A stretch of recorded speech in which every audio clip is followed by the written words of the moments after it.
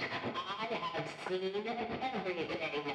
That's about as explicit as Kinda get with like these that Wizard games. From a Chica just kinda storytelling sounds like a standpoint, I woman with hate a that Chica's really first bad because it filter really over her should have been Golden voice. Freddy, so he could be the I first like spirit it. killed and the final spirit to haunt I like Afton it. in Custom I Night, but do. whatever. I just think Chica, it's kinda funny. aka Susie, is death number 1. Yeah. She's lured away by Afton, telling her that her dog died. We see it in FNAF 6's Fruity Maze. We also read about it in the Fruity fourth Maze. closet. Quote, beside them Fruity was a little girl with Maze. blonde curls. Fruity I heard Daddy say he Maze. was hit by a car, but I knew it wasn't true. Stop Bonnie doing told me it wasn't true. He said he found Seriously. my puppy. And did he take you to your puppy? He took me, but I don't remember. My name's Susie. We even hear about it in the Chica anime cutscenes from Custom Night. I told him that someone ran over his dog in front of my house. Geez, Scott, I know we were all looking for answers, but man, you beat that one over the head, didn't ya? Not that I'm complaining, but that one was a bit overly obvious, and then all the other ones are just so damn obscure. Just Probably gotta should've find a kept better the goose balance here, with man. neck and head, but From oh there, well. we know that 4 other kids get Yeah. taken and stuffed into suits. We know their names based on the gravestones at the end of FNAF 6. Tardigrade Gabriel, Fritz, might Jeremy, be and the worst item in the Grass. game. Hey, who are we to judge what other people name their kids? Probably some celebrity's kid. Oh, you must meet my children. This is Apple. It's Audio just science, and grass.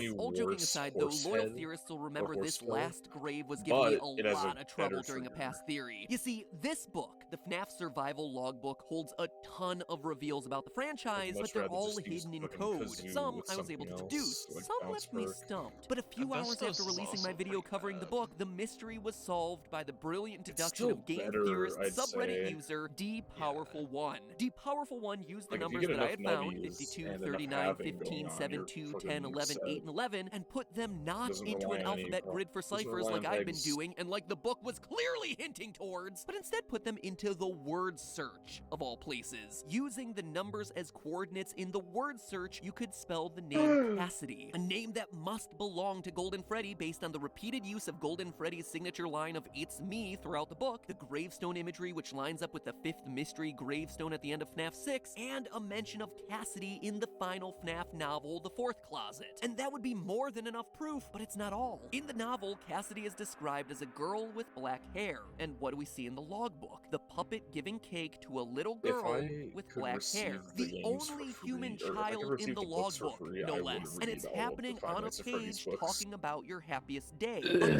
direct can. reference to the Insane. happiest day minigame That's from FNAF why. 3, where the puppet gives cake to Golden Freddy in an effort to release its soul. You can even hear a girlish laugh every time Golden Freddy is summoned way back in FNAF 1.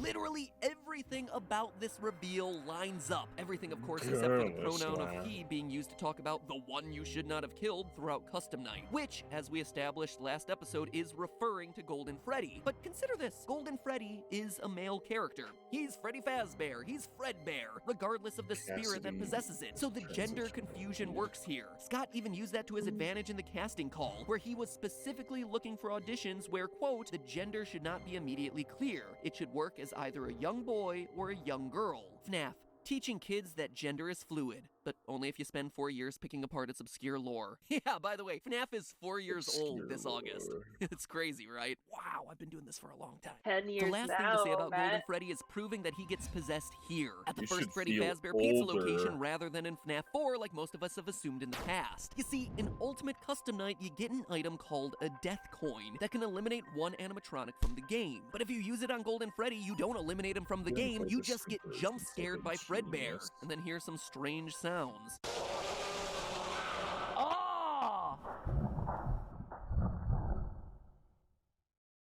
Two focused Huh, convergences. it almost sounds chef. like Fredbear is underwater, which we all know is gonna be terrible for those spring locks. Anyway, I played around with those audio files and got him to hear. Laughter, obviously. Let's find a suit that's right for you.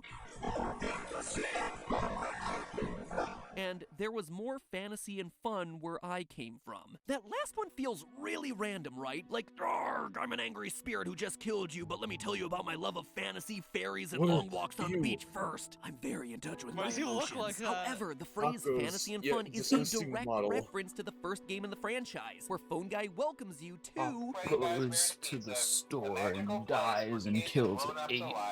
where fantasy and fun come to life. It's Scott telling us that Golden Freddy is the same spirit who speaks to the crying child via the Fredbear plush at the end of FNAF 4, but who dates all the way back to the first We got 6 pizzeria more and the hours. missing children's incident. Yeah, Phew, that's you got all that? Good, Yeah, because that's the yeah, easy stuff. that's- Well, not easy, obviously, considering I'm on page 4 of this No way, we script have and I've only just 6 talked more about the first hours. We have event 6 in the more series. hours. But there is You guys consistent do. logic and evidence to back it all up. However, it's at this point that things get messy from a timeline say we're ending standpoint. at You see, 3 right a.m.? now It's there are two midnight. dangling threads of events that directly you. conflict with each other. One, the Yeah, first but Freddy even then, Fazbear that's location 4 has to close, hours. so it I can said that we were sometime meant before ending it. 1987. However, it has to remain open at Alright. least until 1983 So I when would the end at FNAF 4 5. bite happens. The event that prompts Phone Guy to call back to the FNAF 1 location, informing them that the Springlock suits are being retired. We do have more. I don't know the time. I didn't counter in the minutes. It's more like we're gonna end at like 3:30 a.m.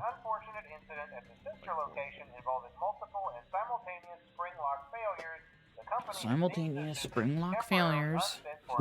This is important because Phone Guy later makes a I point didn't of even saying mean that to the do Spring Mike Bonnie suit Matei. is It still just being slipped out. moved. Management has also been made aware that the Spring Bonnie animatronic has been noticeably moved. Which implies I have that done Afton is nothing still for the using it past to kill 6 kids, and aka the missing children's incident is still 6 going hours on and 40 even after minutes the rather bite than of watch this and 1983. eat That would food. all be fine except Awesome. for point Yeah. number 2. According to Hand Unit and Sister Location, Circus Baby's Pizza World is opened after Freddy Fazbear's is closed. Due to the massive success and even more so the unfortunate closing of Freddy Fazbear's Pizza, it was clear that the stage was set, no pun intended, for another contender in children's entertainment. Again, this wouldn't be a problem if it wasn't for the empty girl's bedroom that we see in FNAF 4. As we established in a previous episode using the FNAF survival logbook, the crying child is Michael Afton, which would make this his sister's room, Elizabeth Afton, the girl who gets herself clawed and goes on to possess Baby on the opening day of Baby's Pizzeria. That's why she's missing and why her room is empty. But that can't happen if Freddy's is still open, and Freddy's can't be closed until the bite of 83 causes the Springlocks to be retired so that Phone Guy can make his call. You see the problem there? Do you understand why creating a timeline of all this stuff is so darn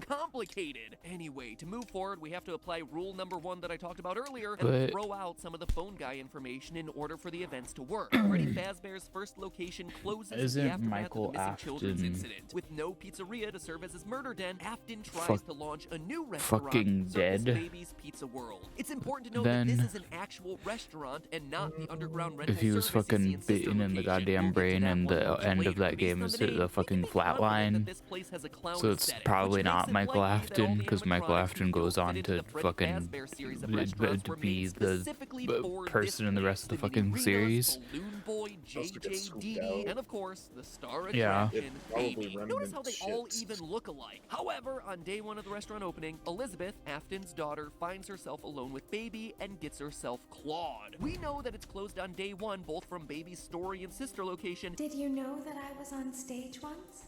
It wasn't for very long. Only one day. And from this hidden news Yeah, wait, story about a isn't the- supposed gas leak posted on Scott's website in the lead up to the release of the game. This in turn explains a lot of the weirdness going on in FNAF 4. Why Elizabeth's room is empty. Why Michael Afton has nightmares of animatronics with stomach mouths. And why William locks Michael in his room and has so many surveillance cameras Right, that following was him it. around. He That's gonna doesn't be a want theory what we happened to see his daughter later. to also happen to his youngest I'm son. pretty sure the See why theory it's is so that important for Circus Baby's Pizza the World to happen crying before the events of child FNAF 4 before and the 1983. 5th A lot of this child, has been in place if it does. Anyway, in the and aftermath fucking of the Cassidy tragedy, he buries both Baby and most of the other share humanoid Golden characters Freddy's underground body. in a facility that we'll eventually explore in Sister Location. The rest go on to the new and improved mannequin Freddy head. Fazbear's Pizzeria, which Fuck is set you, to Baltimore. reopen. But first, running parallel to all of this, and I mean all of it, is Fredbear's Family Diner. Not the sister location we Oh my visited in the God. Sister Location, but the only sister That location After actually Effects, called a huh? sister location by Phone Guy during his FNAF 3 calls about spring locks. This Bonnie. incident at the sister location. We know for a fact that Fredbear's Family Diner is the FNAF 4 location based on this purple hat teaser that came out with the release of the game. Right in the image, look down in the bottom right-hand corner and fill in the blanks and you get yourself property of Fredbear's Family Diner. We also know that it should fit here in the timeline because of one small detail that Scott made note of with the release of FNAF 4's Halloween edition. While Nightmare Puppet and Nightmare Mangle weren't canon, he made it clear that Nightmare Balloon Boy was. Now, if I'm right about Circus Baby's Pizza World and the red-cheeked design of its characters, then the crying child would have come across Balloon Boy. He existed at this point in the timeline. It's funny, the fucking like FNAF like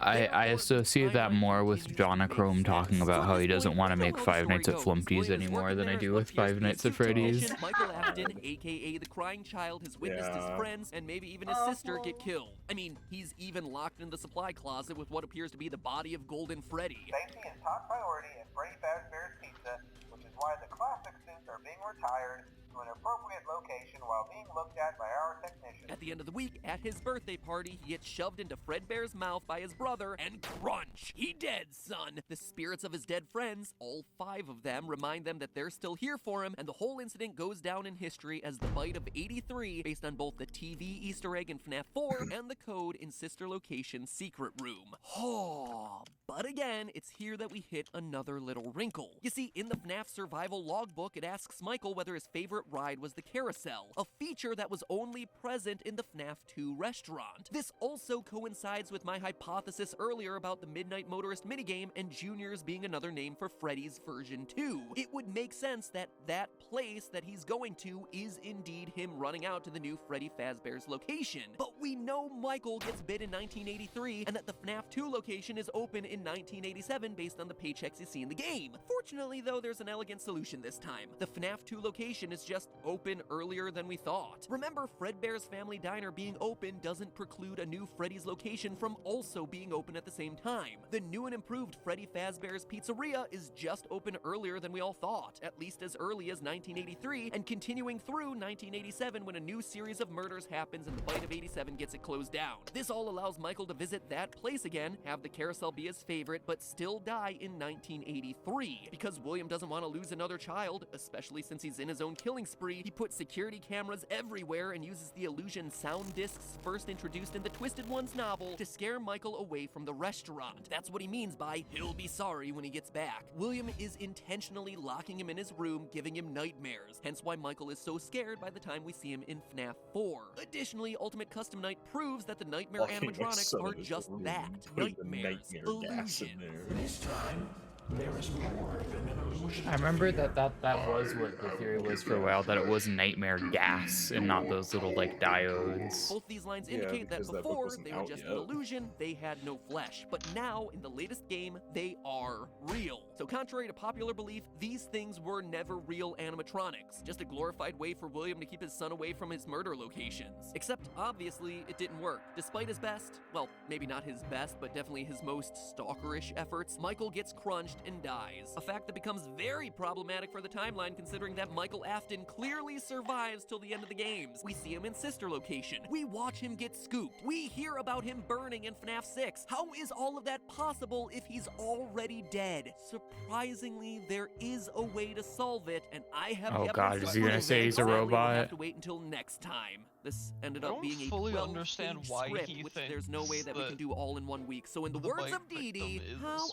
unfortunate, how unfortunate. Because he This thinks is that a thing I there's hate to do, older- but the rest has I to don't go know. in a part 2. Anyway, don't worry, Like, I we'll get it out as genuinely fast as don't possible. know It's where already he's getting written. that I just need to from. divide this up for editing purposes. In the meantime, though, make sure you Maybe jump it's scare because we that know that's subscribe not the button case to, anymore, well, but, who knows like, what it does at this point, but it makes Well, me 'cause, yeah, feel 'cause good about the effort I Michael put into this video, is which is the- really nice. the So kid make me that feel good. It also put improves the the likelihood child that you're in the gonna see conclusion mouth. of this episode, which is Was even his better. brother. But His in the brother's meantime, if you Michael. missed my last FNAF theories, well, watch the ones from FNAF 6 I don't linked know on why- screen right now. why- You'll why- need them why to is he really referring understand to the part crying two of this child as theory when we get Michael? into the more recent events. Now, Yeah, if you'll he's excuse also me, remember, literally that's referred just a theory. to the A other brother as game Michael. theory. I've got to go Because roll he's into having a recording part great 2 right now, time so I'm going to go do imagining that. all of the games is played by the same character. Anyway, now that we've spent an entire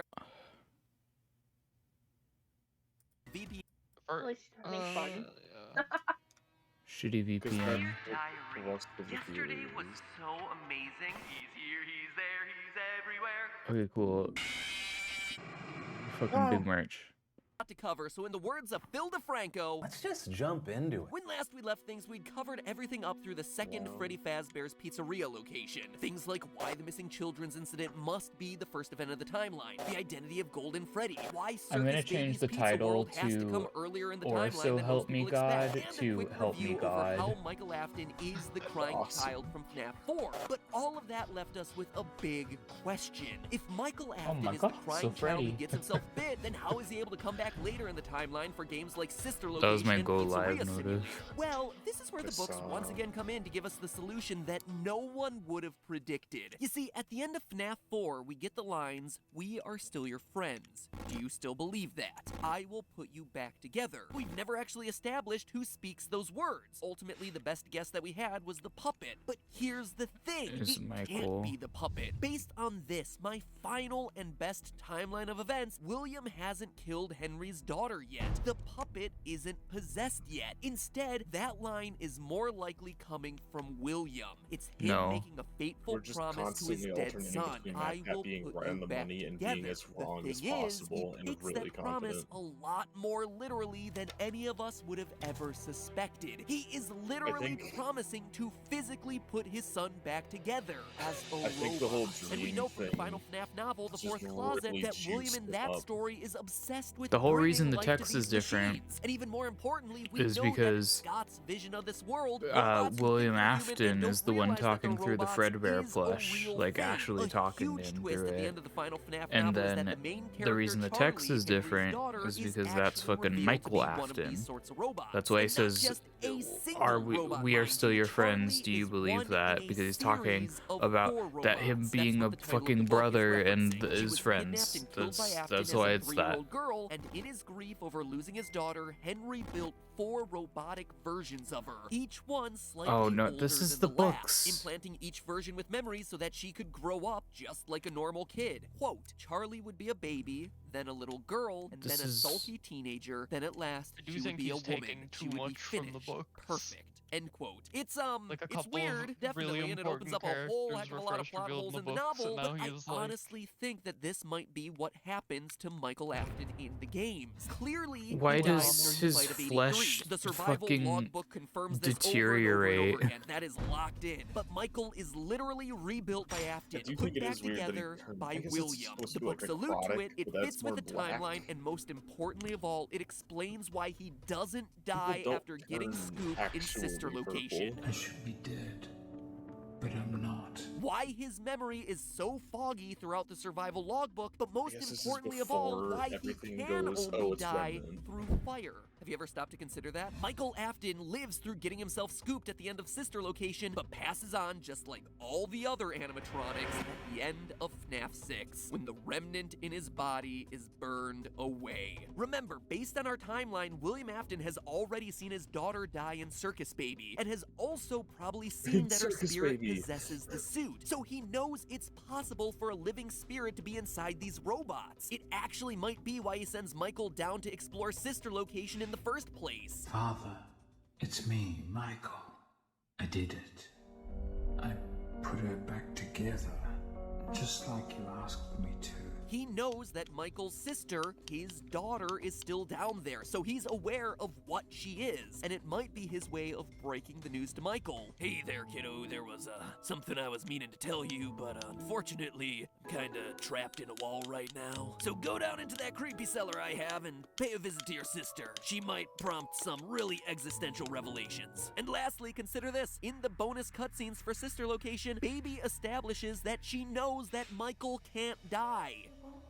You won't die, you won't die, you won't die. So she might just recognize that they're one and the same. This insane sounding theory, and trust me, I recognize that it sounds Yeah, I think completely at this point, I think bonkers, he may thinks actually Remnant tie is into the is like a mystery of the robot-only FNAF 4 thing. box. What's in Yeah. it? It might actually be Michael Well, Afton's body. Yeah. Remember Because how I I just think said that that's in the like fourth Remnant closet, the main versus character was actually Agony. the third in a series of 4 robots? Well, not she familiar with almost the gets agony herself part. killed at the end of book 2 and is discovered midway through book 3. Because it said that locked in a Remnant box that binds sounds to very metal. similar to the one that appears at the end of That's FNAF what they 4. talk about in the Quote, books, John is moved that to a large green chest, the paint almost entirely worn off. There was no lock. John knelt beside it, found the handle, and heaved it open, then shuddered. It's Charlie, he said hoarsely. In the chest. She was locked in a box. That's insane. She was locked in a box. Who knows for how long? Days? Months? End quote. I actually know how long she was trapped in the box. It was 6 months. So anyway, is this definitive proof of what's in the box and that Michael Afton is a robot? No. But it's definitely But why circumstantial. does And think about this. why Remember does that body Scott rot? kept the box locked because he was worried that the fan base wouldn't accept the answer to what was inside Why does of his it. why does his body rot? Blame him? If he If kept Charlie's a body broken didn't robot rot in the kid box, inside of the then box, why that would would upset a few his body people, because rot at if this he point in the died? series, it would literally come out of nowhere. Up to FNAF 4, this was just the story of a creepy, haunted animatronic pizzeria. Nothing about robot kids or anything like that. The last stretch of this series just went into some weird directions. He Anyway, with the loves bite to of do 83, that. Like Fredbear's almost like Family 90% Diner of his closes, series from this leaving part only Freddy onward is Fazbear's second location. Cassidy is a robot, Gregory is a robot, fucking everybody's a robot. But after all missing children from their last endeavor, Henry wanted to take an Yeah, like extra one special good stretch of precaution to further theories. protect his daughter. He installed an Because upgraded now they're surveillance actually system giving in the form of information security in a way that puppets, isn't specifically built for programmed him. to watch one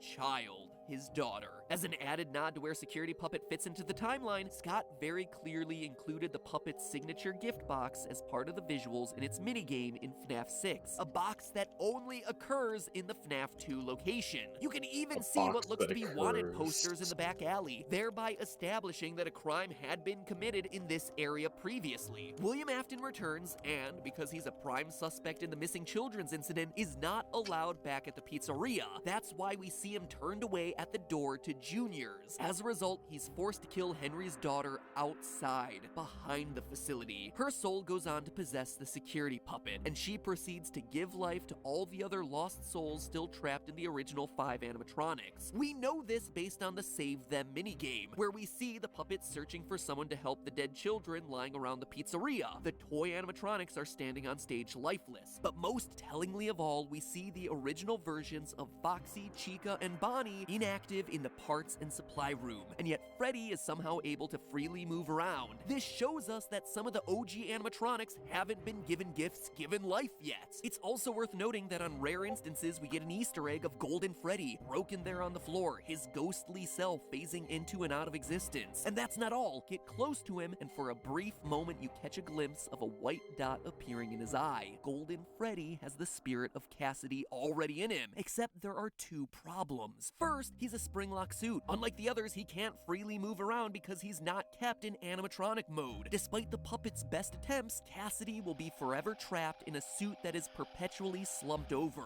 But secondly, the yellow Golden Freddy suit is being kept, like we saw, in the FNAF 4 location. Hence why in FNAF 2 and then onward in the series, he's forced to remain as just a spirit. Afton continues to sneak into the pizzeria disguised as a security guard, using his signature spring-lock suit and crank to kill kids. This prompts the animatronics to get angry and attack anyone in a security guard uniform. As we see throughout the FNAF novels and as the puppet reinforces an ultimate custom night, The others are like animals, but I am very aware. so they're not rationally thinking, which results in night guard turned to day guard Jeremy Fitzgerald getting his frontal lobe bit in an event known as the Bite of 87, and henceforth animatronics are no longer allowed to free roam in the restaurants. In total, another 5 children die in the FNAF 2 location, again shown through the Save Them minigame, before the place is shut down and the toy animatronics get scrapped, since, let's be honest, they were all kind of crap at their job anyway. But more importantly, it's at this point that Afton realizes the power of children's souls. It's here where he first sees the animatronics moving freely, possessed by the spirits of the dead children and activated by the puppet. And here, through the end of the series, his mission changes. He's no longer just killing kids. He's now looking to actively harness that power for himself so he can be immortal. It's a goal that he expresses in the 4th closet. Quote, You killed them. They died in the suits. Their bodies were bound inside along with their souls. The spirit follows the flesh, it would seem, and also the pain. If I wish to become my own immortal creation, my body must lead my spirit to its eternal home. This affects all his future actions in the series, so when the withered animatronics get sent back to the FNAF 1 location for storage and the possible reopening of the pizzeria, William tracks them back to dismantle them and discover their power.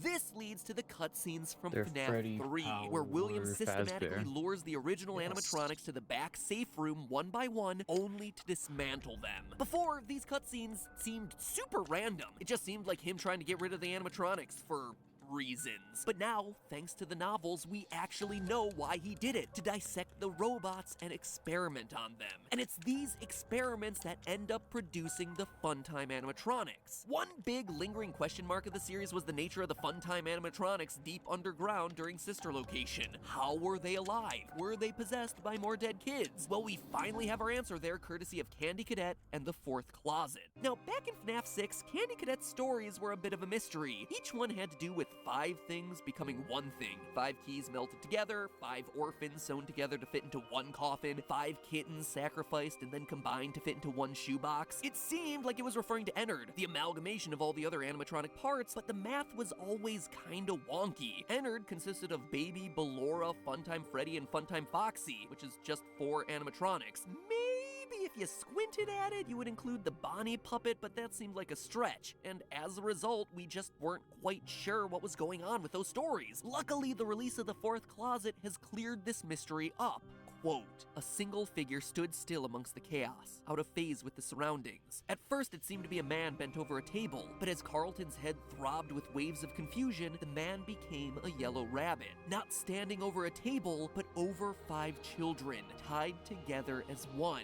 He knew exactly what he was looking at. The endoskeletons of the original Freddy's animatronics, welded and melted together, immobile and featureless, and still inhabited by the spirits of the children actually who had been fucking, murdered inside of them so scary many sound years effects ago, on this still part. filled with life and motion and thought, all trapped, Probably what all that in fucking thing terrible would sound pain. like. End quote. So in the FNAF 3 cutscenes, we see William dismantle the animatronics. From there, he melts down their endoskeletons to discover the secret of their everlasting life. He then uses this molten spirit metal, Remnant, to infuse life into his new creations, the Funtime animatronics. Quote again, the table's surface was glowing orange and the hot metal hissed. William took a syringe from the woman's hand and thrust it into the squirming thing forcefully. He drew the plunger up, holding the needle steady as the syringe filled with molten substance. He staggered back toward the bear. The man again pried open the heavy chest plate of the standing, broken bear, then carefully inserted the syringe he held directly into the chest cavity and began to press the plunger down.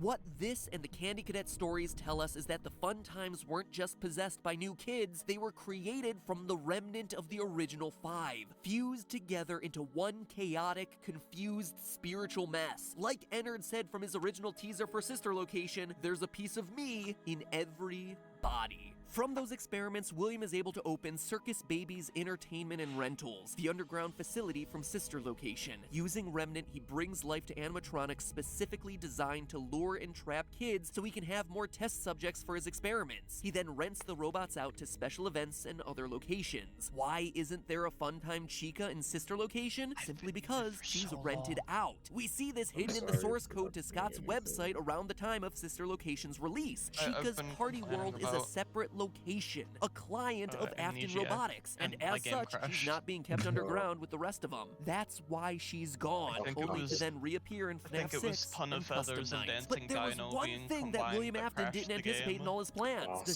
spirits of the children Sister wanting Location is revenge. Now that they underground. were freed from their animatronic Crash Hog prisons, did they mention, corner William in the How safe was room of the first Freddy Ton of Fazbear's Feathers, restaurant, and forcing I'm him to hide assuming out in the that golden Dancing Bonnie Dino suit, which have snaps a shut, one peg. almost killing him, but not quite. Oh. It just Assuming just transforms him into deletes the one Springtrap. peg. The restaurant seals the safe room and and everything I'm inside to escape assuming that Ton of liability. Feathers just breaks the game when a peg gets deleted, but not like To pop. me, this seems like the actions of Henry. Who else would seal a bloody, living body in a hidden I've been room in a getting pizzeria? Divide by Henry Zero seems like the errors best whenever I bet, get a but we game can't know crash. for sure. Regardless, Oh. Afton is locked back there until the year Maybe 2023 I was when trying to have a Fazbear peg Fright that was being opens. The locked. phone dude discovers the hidden room and sets Afton, now Springtrap, loose once more.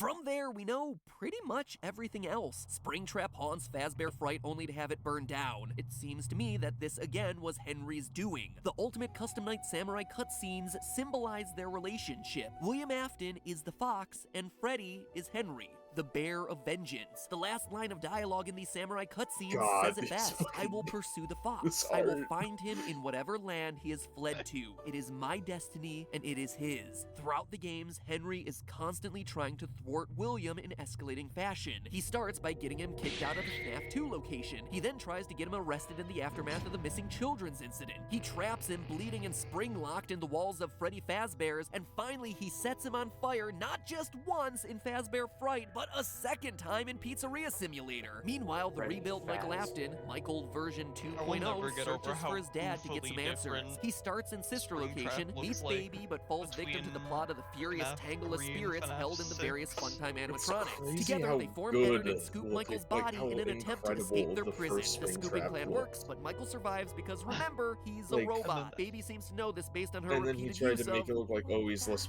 blood, I guess, so he's dried out, but now he's fucking awful. More in need of answers than ever before, Michael promises his father, I'm going to come find you. Michael is a robot. Which leads us at last Did it. He to said FNAF the thing. 6. Even though the puppet tried to free the spirits of the dead children in FNAF 3, it doesn't quite work. This is because the spirits were no longer complete, with parts of their souls now trapped in the Funtime animatronics, which themselves are now in the form of Molten Freddy. This is why paragraph 4 is such a big deal throughout FNAF 6. Based on the insanity ending blueprints, paragraph 4 stipulates that all creatures containing Remnant must be in the pizzeria by the end of the week, so that when it burns, everyone goes with it. All remaining Remnant must be purged in order for the souls to finally be set free. Michael accepts the role as night guard at the simulated pizzeria. Henry summons all the animatronics there, burns it all to the ground, and finally releases everyone, including condemning William to hell. Well, he didn't release everyone. Golden Freddy, still a vengeful spirit, has a bone to pick with Willy, so she traps him in purgatory, forcing him to suffer for eternity at the hands of the monsters he created. And despite Old Man Consequences telling her to relax, she won't quit, hence her soul still being in Golden Freddy's twitching eyes as he fades out into the darkness, and as the series hits its final notes. I don't know about you, but between these last two videos, I think that's about as thorough as you could possibly want. So there you have it, FNAF theorists, as deep of a deep dive as I can go, trying to answer as many questions as possible, all while putting things into an order that makes sense, while also accounting for as much of the evidence as possible. Is it a perfect timeline? No, but I don't think there can be. I think Mr. Hippo's custom night lines point us in that direction. I don't know, I feel suppose like if a one person is a just lot wants to scarier talk, than then security it's best to breaches. not announce that you're telling a security story. breaches Telling a fucking story outlier does shit come show. with its own pressures and expectations, real I suppose. baby, you After should- all,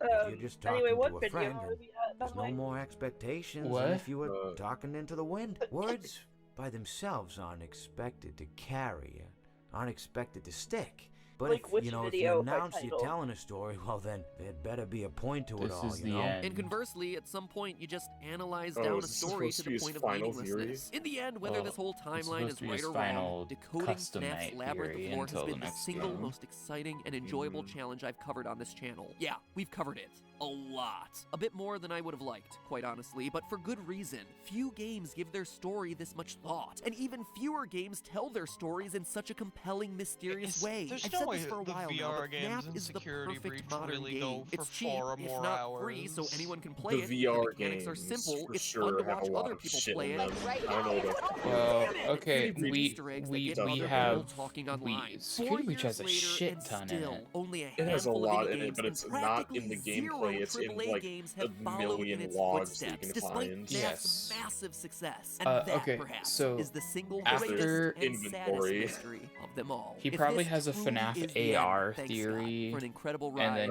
providing a game he that has has forever changed a my life. security breach, But probably hey, like 5 that's fucking just a security breach theory. theories, A and then game you know theory. fucking Thank you for watching FNAF every single help one of wanted these videos. theories.